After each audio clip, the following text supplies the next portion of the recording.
মিনাশ-শাইতানির রাজীম। বিসমিল্লাহির রহমানির রহিম। বাংলাদেশ জামাত ইসলামী মিরসরাই উপজেলা শাখা কর্তৃক আয়োজিত আজকের ইফতার মাহফিলের সম্মানিত সভাপতি, প্রধান অতিথি এবং মঞ্চোপবিষ্ট জামাত ইসলামী নেতৃবৃন্দ, আমার সামনে উপবিষ্ট এলাকার বিভিন্ন প্রতিষ্ঠানের প্রিন্সিপাল এবং শিক্ষকবৃন্দ, সম্মানিত সুধীমণ্ডলী এবং সাংবাদিকবৃন্দ, আসসালামু আলাইকুম ওয়া রাহমাতুল্লাহি ওয়া বারাকাতুহু। মহান আল্লাহ পাকের শুকরিয়া আদায় করছি যে আল্লাহ পাক আমাদেরকে ইফতারের পূর্বক্ষণে দোয়া কবুলের মুহূর্তে একসাথে বসে কোরআন এবং হাদিস থেকে কিছু আলোচনা বলার এবং শোনার তৌফিক এনায়েত করেছেন। সেজন্য আমরা সবাই পড়ি আলহামদুলিল্লাহ। এখানে যারা উপস্থিত আছেন, আমি মনে করি তারা আমার চাইতে বেশি জ্ঞানী, এবং বিশেষ করে বিভিন্ন মসজিদের ইমাম এবং খতিব মাদ্রাসা শিক্ষকবৃন্দ আছেন। তাদের সামনে রমজান উপলক্ষে কথা বলা আমার মনে হয় এটা বেশি সুন্দর দেখায়। এরপরও আপনাদের দোয়া, বিশেষ করে যেহেতু রমজান রোজাদারের দোয়া কবুল বলে নবী করিম সাল্লাল্লাহু আলাইহি ওয়াসাল্লাম হাদিসের মধ্যে ইরশাদ করেছেন, আপনাদের কাছে দোয়ার আকাঙ্ক্ষা এবং প্রার্থী হয়ে কিছু কথা বলার চেষ্টা করব। আমি বেশি করে কথা বলবো মসজিদের ইমাম এবং খতিবদেরকে লক্ষ্য করে, কারণ একটা দেশে পরিবর্তন আনার জন্য, বিশেষ করে আম জনতার সামনে ইসলামের সঠিক কথাগুলো তুলে ধরার জন্য, মোটিভেশন করার জন্য মসজিদের ইমাম এবং খতিবগণ সবচেয়ে বেশি গুরুত্বপূর্ণ ভূমিকা রাখতে পারবে। আমরা যদি চিন্তা করি একটা জিনিস, এদেশের বিভিন্ন রাজনৈতিক নেতা, তাদের কয়জন কর্মী, হয়তো 1000, 5000, 10,000 কর্মীর সামনে কথা বলে, কিন্তু সারা বাংলাদেশের মসজিদের ইমাম এবং বিশেষ করে খতিবগণ শুক্রবারে যে লক্ষ লক্ষ জনতার সামনে কথা বলে, একটা দিন একই মুহূর্তে সারা বাংলাদেশের মানুষ 20 মিনিট 30 মিনিট খতিবদের মুখে ইসলামের সুমহান বাণীগুলি তারা শুনে। এই জন্য মসজিদের ইমাম এবং খতিব যারা আছেন, তাদের কাছে আমার অনুরোধ থাকবে, আপনি নিজকে সেই হিসাবে গড়ে তুলতে হবে। সাধারণ মানুষ আপনার কথা শোনার জন্য আপনাকে কোরআন এবং হাদিসের পারদর্শী হওয়া লাগবে। ভাষা ভাষা কথা দিয়ে এদেশের মানুষের মন জয় করা যাবে না। তাই আমি কথাগুলি বলবো। সর্বপ্রথম যে কথা বলতে চাই, আমাদের দেশের সাধারণ মানুষের কাছে এখনো রোজা কি এই জিনিসটা তারা বুঝেন। সাধারণ মানুষ মনে করে রোজা মানে হচ্ছে দিনের বেলা সকাল থেকে সন্ধ্যা পর্যন্ত উপবাস থাকা, খানা পিনা না খাওয়া, বাস এতটুকুই। কিন্তু আসলে কি রোজা কি শুধু খানা পিনা থেকে বিরত থাকার নাম রোজা? আমরা কি আমাদের মুসল্লিদেরকে রোজার সঠিক ধারণাকে দিতে পেরেছি? যদি পারতাম, তাহলে একজন রোজাদার রোজা রেখে যে আল্লাহ পাক রোজা ফরজ করেছেন, সে আল্লাহ পাক 5 ওয়াক্ত নামাজও ফরজ করেছেন, অথচ রোজা রয়েছে কিন্তু 5 ওয়াক্ত নামাজ নেই। আছে না? এরকম আল্লাহওয়ালা রোজাদার। আবার আপনি দেখেন রোজা রেখেছে, নামাজও পড়তেছে, কিন্তু পাপ কাজগুলি ছেড়ে দেয় নাই, মিথ্যা কথা ছেড়ে দেয় নাই, মিথ্যা সাক্ষী দেওয়া ছেড়ে দেয় নাই, জুলুম ছেড়ে দেওয়া নাই, অন্যায়ভাবে অর্থ উপার্জনের পথ ছেড়ে দেয় নাই। ঠিক কিনা বলেন? ওজনে কম দেওয়া, খাদ্যে ভেজাল, আছে না নাই? তো রসুলের বাসায় তার কি রোজা হচ্ছে? অথচ সে রোজাদাররা মনে, এক শ্রেণী রোজার মনে করে যে খানা পিনা থেকে বিরত থেকে যা ইচ্ছা আগের মতো পাপের মধ্যে থাকবো, পাপ কাজ করে যাব, আমাদের রোজা হয়ে যাবে। আসলে কি ইসলামের রোজার বিধানটা এরকম? তা আমরা কি আমাদের আম জনতার সামনে এই কথাগুলিকে আমরা তুলে ধরেছি? লাইসা সিয়াম মিনাল আকলে ওয়াস শরবে ওয়া ইন্নামা সিয়ামু মিনাল লাগবে ওয়ার রাফসি। নবী করিম সাল্লাল্লাহু আলাইহি ওয়াসাল্লামের হাদিস শুনেন, নবী করিম সাল্লাল্লাহু আলাইহি ওয়াসাল্লাম বলেছেন, লাইসা সিয়ামু মিনাল আকলে ওয়াস শরবে, খানা পিনা থেকে বিরত থাকার নাম রোজা নয়। ওয়া ইন্নামা সিয়াম মিনাল লাগবে ওয়ার রাফসি, প্রকৃতপক্ষে রোজা হচ্ছে খানা পিনা থেকে বিরত থাকার পাশাপাশি সব পাপ কাজ, অপ্রয়োজনীয় কথাবার্তা, অশ্লীলতাকে বেঁচে থাকার নাম হচ্ছে রোজা। এখন রাসূল পাক সাল্লাল্লাহু আলাইহি ওয়াসাল্লামের এই হাদিসের আলোকে কয়জন রোজাদার রোজা টিকে? মানুষ তো 2025 সালেও রোজা রাখতেছে, 2024 সালেও রোজা রাখছে, 2023 সালেও রেখেছে। রোজার গুণগত মান কি বৃদ্ধি পাচ্ছে? কারণ নেই। কারণটা এখনো রোজা কাহাকে বলে সঠিক ধারণা 80% মুসলমান জানে না। আমরা কি তাদের সামনে রসুলের এই কথা হাদিসটা তুলে ধরেছি? মাল্লাম ইয়াদা কাউলা জোর ওয়াল আমালা বিহি ওয়াল জাহালা ফালাইসা লিল্লাহি হাজাতুন আন ইয়াদা তাআমাহু ওয়া শারাবাহু। সাধারণ রোজাদার তারা তো মনে করে তারা সকাল থেকে সন্ধ্যা পর্যন্ত পানাহার থেকে বিরত রয়েছে, তাদের রোজা হয়ে গেছে। কিন্তু রাসূল পাক সাল্লাল্লাহু আলাইহি ওয়াসাল্লাম বলতেছেন, যে ব্যক্তি রোজা রেখে মিথ্যা কথা বলা, মিথ্যা সাক্ষী দেওয়া এবং মিথ্যা অনুযায়ী কাজকর্ম বর্জন করা ছেড়ে দিতে পারে নাই, মূর্খতা সুলভ আচরণ ছেড়ে দিতে পারে নাই, তার খানা পিনা থেকে বিরত থাকার কোনো প্রয়োজন আল্লাহর নাই। তো সারাদিন তো সে উপবাস হয়েছে, সে তো মনে করছে তার রোজা আল্লাহর দরবার কবুল হয়েছে। এখন নবী করিম সাল্লাল্লাহু আলাইহি ওয়াসাল্লাম বলতেছেন তার খানা পিনা থেকে বিরত থাকার কোনো প্রয়োজন আল্লাহর নাই, তার মানে তার রোজা আল্লাহর পাকে কবুল। 80% মানুষ রোজা যে রাখতেছে তাদের রোজা আল্লাহর দরবারে কবুল হচ্ছে কিনা সেটা আল্লাহই ভালো জানে।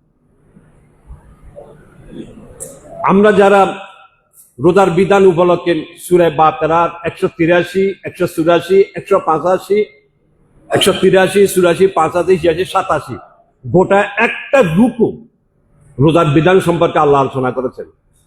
আপনারা কি কখনো চিন্তা করেছেন আল্লাহ কোরআন শরীফের মধ্যে নামাজের কথা বলেছেন, আকিমুস সালাত, যাকাতের কথা ওয়াতুজ যাকাত, উযকুরুল্লাহ যিকরান কাসীরা, কিন্তু ডিটেইলস আল্লাহ নামাজ কয় ওয়াক্ত, কয় রাকাত, কিভাবে রুকু দেবে কোন বর্ণনা কোরআনের মধ্যে আছে? কোন আছে? যাকাত কি পরিমাণ মাল হইলে যাকাত দিতে হবে, স্বর্ণ চাঁদি কোন, এগুলো কোরআন শরীফের মধ্যে নাই, কিন্তু এগুলো আল্লাহ পাক নবীকে বলেছেন, নবী কোরআন হাদিসের মধ্যে আমাদেরকে শিক্ষা দিয়েছে। তাহলে আমরা দেখতে পাচ্ছি সালাত, যাকাত, জিকির, আজকার, সদকার ডিটেইল বয়ান আল্লাহ কোরআনের মধ্যে বলেন, কিন্তু একমাত্র রোজা হুকুম বিধান একটা হুকুম মধ্যে আল্লাহ ডিটেইলস বন্ধ করেছেন, বর্ণনা করেছেন। কেন করেছেন? আপনি কি কখনো নিজকে জিজ্ঞাসা করেছেন? আপনি কখনো কি নিজকে জিজ্ঞাসা করেছেন? রোজার বিধানটা ব্যাখ্যা করার দায়িত্ব আল্লাহ নবীকে দেন। রোজা কাকে বলে, রোজা কখন ধরবেন, কিভাবে ধরবেন, ইফতার কিভাবে করবেন, কতক্ষণ পর্যন্ত ইতিকাফ কিভাবে করবেন, মসজিদে কিভাবে থাকবেন, সবকিছু ডিটেইলস বর্ণনা আল্লাহ একটা রূপের মধ্যে রোজার বিধান বর্ণনা। এখন এই রোজার বিধান বর্ণনা করার পর 183 থেকে 187 আয়াত, এই বিধান বর্ণনা করার পর এবার আল্লাহ 188 আয়াতে বলতেছেন, ইয়া আইয়ুহাল্লাযীনা আমানু লা তাকুলু আমওয়ালাকুম বাইনাকুম বিল বাতিল। এবার আপনি কি বুঝছেন?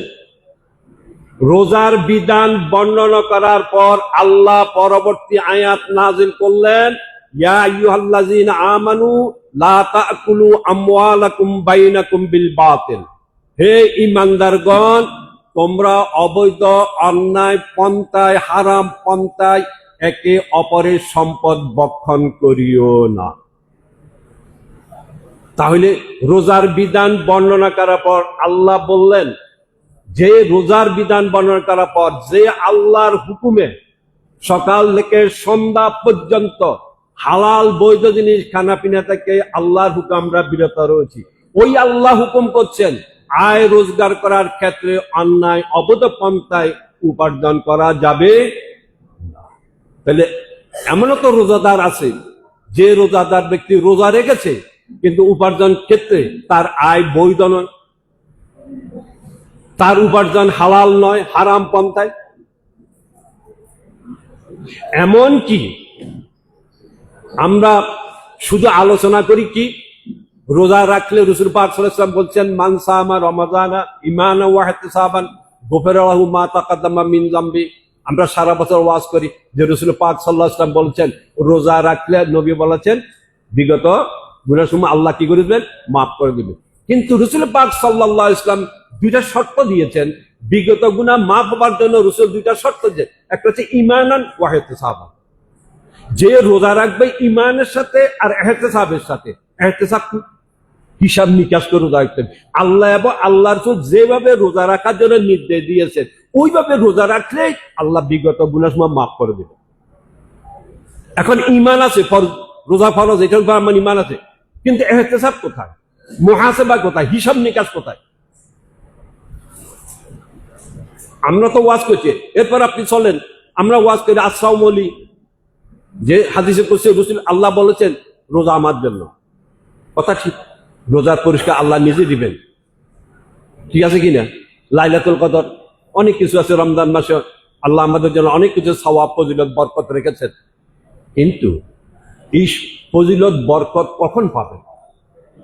আল্লাহ নিজে তো রোজার পুরস্কার কখন দিবেন?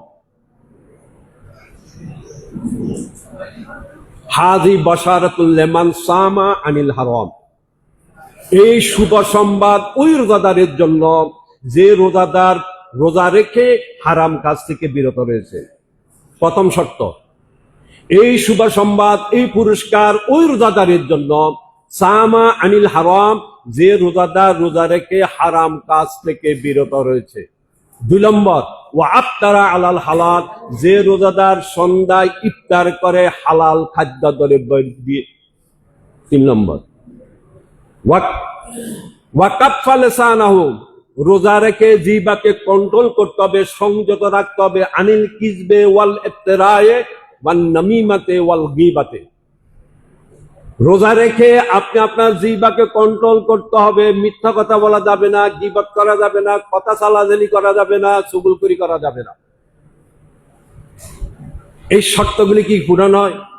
ওয়া গাদ্দা বাসরাহু আনিল মুহাররামাত, এবং দৃষ্টিকে আল্লাহ যে সমস্ত কাজ দেখা নিষিদ্ধ করে, হারাম করেছে, ওই হারাম বস্তু থেকে দৃষ্টিকে ফিরিয়ে রাখতে হবে। এই শর্তগুলি কি কয়জনে পূরণ করতে পেরেছে? এই শর্তগুলি যারাই পূরণ করতে পারে ওই রোজাদারের জন্য আল্লাহ নিজ হাতে পুরস্কার দেবে, ঠিক কিনা? এখন চিন্তার বিষয় হচ্ছে আল্লাহ পাক আমাদেরকে এবং রাসূল পাক আমাদেরকে যেভাবে রোজা রাখার জন্য নির্দেশ দিয়েছেন, আমরা কি সেভাবে রোজা রাখতে সক্ষম হচ্ছি? আমরা কি আমাদের মুসল্লিদেরকে সেইভাবে কি রোজার বিধান সম্পর্কে আমরা কি তাদেরকে সঠিক জ্ঞান দিতে পারতেছি? এটাই আমাদের দেখার বিষয়। এই জন্য আমি মসজিদের খতিব এবং ইমাম সাহেবদেরকে অনুরোধ করব, প্রতিটি বিষয়, ইসলামের গুরুত্বপূর্ণ যে সমস্ত বিষয়গুলি আছে, যেমন মেরাজ আছে, ঈদুল আজহা, ঈদুল ফিতর, কোরবানি, এই সমস্ত গুরুত্বপূর্ণ দিবস সমূহের সম্পর্কে আমরা জনগণকে কোরআন এবং হাদিসের আলোকে যদি সঠিক জ্ঞান দানা দিতে পারি, তাহলে তাদের মধ্যে ইসলামের জজবা এবং আগ্রহ সৃষ্টি হবে। দেখুন, এই রমজান মাস আমরা আমাদের মুসল্লিদের সামনে কি রোজার ফজিলত সম্পর্কে আলোচনা করি, খুব ভালো কথা, কিন্তু রমজান মাসের যত বুজুর্গি, যত ফজিলত, যত সম্মান, যত মর্যাদা, কিসের কারণে? আমরা সেই কথা মুসল্লিদের বলি না? রমজান মাসের সব বুজুর্গি, সব মর্যাদা কোরআন নাজিল হওয়ার কারণে। লাইলাতুল কদর এত সম্মানিত কেন? সেটা তো কোরআন নাজিল হওয়ার কারণে। রাসূল পাক সাল্লাল্লাহু আলাইহি ওয়াসাল্লাম সম্মানিত কেন? রাসূল পাক সাল্লাল্লাহু আলাইহি ওয়াসাল্লাম কোরআন নাজিল হওয়ার কারণে। আমার সম্মানিত কেন? যে আমরা আখির কালামের উপর আমাদের জন্য নাজিল করা হয়েছে, ঠিক কিনা? শাহরু রমাদান আল্লাযী উনজিলা ফীহিল কুরআন হুদাল লিন-নাস ওয়া বায়্যিনাতিন মিনাল হুদা ওয়াল ফুরকান। তাহলে আসুন, পবিত্র রমজানে আল্লাহ যে সিয়াম সাধনা করার জন্য আমাদেরকে নির্দেশ দিয়েছেন, মূল লক্ষ্য হচ্ছে আমাদের চরিত্রকে পবিত্র করার জন্য, পরিশুদ্ধ করার জন্য, এবং সিয়াম সাধনার মাধ্যমে আল্লাহর রহমতের দরজা আমাদের জন্য উন্মুক্ত হয়, এবং সিয়াম সাধনার মাধ্যমে বেহেশতি সওগাত লাভ করার পথ উন্মুক্ত হয়। আমরা রোজা রেখেছি, রোজা আসল উদ্দেশ্য কি? রোজা আমাদেরকে এই শিক্ষা দিচ্ছে যে একজন মুমিনের জীবন, একজন মুসলমানের জীবন লাগামহীন নয়, বলগাহীন নয়। মুমিনের জীবন হচ্ছে নিয়ন্ত্রণ। যেভাবে ইচ্ছা সেভাবে আমরা জীবন যাপন করতে পারবো না। আমাদের চলার সব ক্ষেত্রে, না ইবাদত, বন্দেগী, খাওয়া দাওয়া, সব ক্ষেত্রে সীমা দেওয়া আছে। রমজান এটা আমাদেরকে শিক্ষা দিচ্ছে। আমরা পশুর মতো, চতুর্পাদ জন্তুর মতো যা ইচ্ছা তাকে আমরা খেতে পারবো? দেখেন, আল্লাহ রমজানের রোজা কত বড় নিয়ামত এবং কত বড় ইবাদত যে আমরা 14-16 ঘন্টা একটা ফরজের মধ্যে আছি। মাঝখানে কি কোনো বিরতি আছে? হ্যাঁ, আসরের নামাজ আদায় করেছেন, যতক্ষণ 5 মিনিট 10 মিনিট এতক্ষণ আসরের ফরজিয়তের মধ্যে ছিলাম, ঠিক কিনা? এর মধ্যে এখন বিরতি, ঠিক কিনা? কিন্তু রোজার বেলায় 1 ঘন্টা 2 ঘন্টা করে আমরা বিরত আছে। সেই সকাল থেকে শুরু করে ইফতারের পুরো পর্যন্ত এই 14 ঘন্টা আপনি আল্লাহর ফরজের ইবাদতের মধ্যে লিপ্ত আছেন, কোনো ছাড়াছাড়ি নেই। আপনি কি অনুমান করেছেন যে রোজা কেমন ইবাদত? এটা কি আমরা অনুমান করেছি? এর মাঝে কোনো বিরত নাই। রোজার এই প্রশিক্ষণ, এই ট্রেনিং আল্লাহ পাক এই জন্য আমাদেরকে দিচ্ছেন যে রোজার 29-30 দিনের এই সংক্ষিপ্ত ট্রেনিং এবং প্রশিক্ষণের মাধ্যমে তাকওয়া অর্জন করে বাকি 11 মাস সে তাকওয়ার ভিত্তিতে জীবনযাপন পরিচালনা করার জন্য আল্লাহর রমজানে 1 মাসের ট্রেনিং আমাদের দিন। কথা কি বুঝে আছে? তাহলে আসুন আল্লাহর রমজানের রোজা সিয়াম সাধনার শিক্ষা দিয়ে ফরজ করে আল্লাহ আমাদেরকে কি বুঝাচ্ছেন?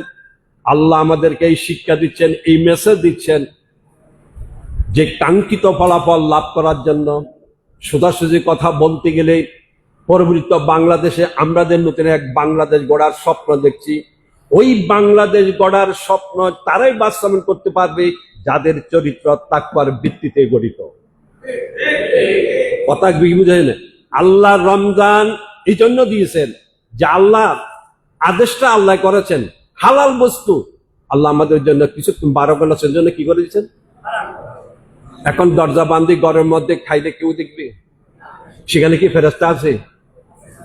হ্যাঁ, ফেরেশতা কি লাঠি নিয়ে দাঁড়িয়ে আছে যে খেলে আমাকে প্রহার করবে? তো আমি খাই না কেন? সবকিছু আমার কাছে থাকার সত্ত্বেও আমি খাই না কার ভয়ে? ওই আল্লাহর ভয়। ওই আল্লাহর ভয় যে সমস্ত মানুষের চরিত্রের মধ্যে আছে তারাই পারবে একটি কাঙ্ক্ষিত স্বপ্নের বাংলাদেশ উপহার দিতে, ঠিক কিনা বলেন? সুতরাং আমি বলতে চাই ওই কথাটা সেই 5ই আগস্টের পরে আমরা আবার দেখতে পাচ্ছি কি আমরা সে একই অবস্থা, নতুন বোতলে পুরাতন ফেসিবাদের আত্মপ্রকাশ, ঠিক কিনা বলেন? ঠিক কিনা? এই রমজান আমাদেরকে ট্রেনিং দিচ্ছে, প্রশিক্ষণ দিচ্ছে। সমাজ বলেন, রাষ্ট্র বলেন, পরিবার বলেন, গড়ার আগে তুমি নিজকে গড়ো। আল্লাহ আমাদেরকে তৌফিক দান করুন। সবাই বলুন আমিন। আসসালামু আলাইকুম।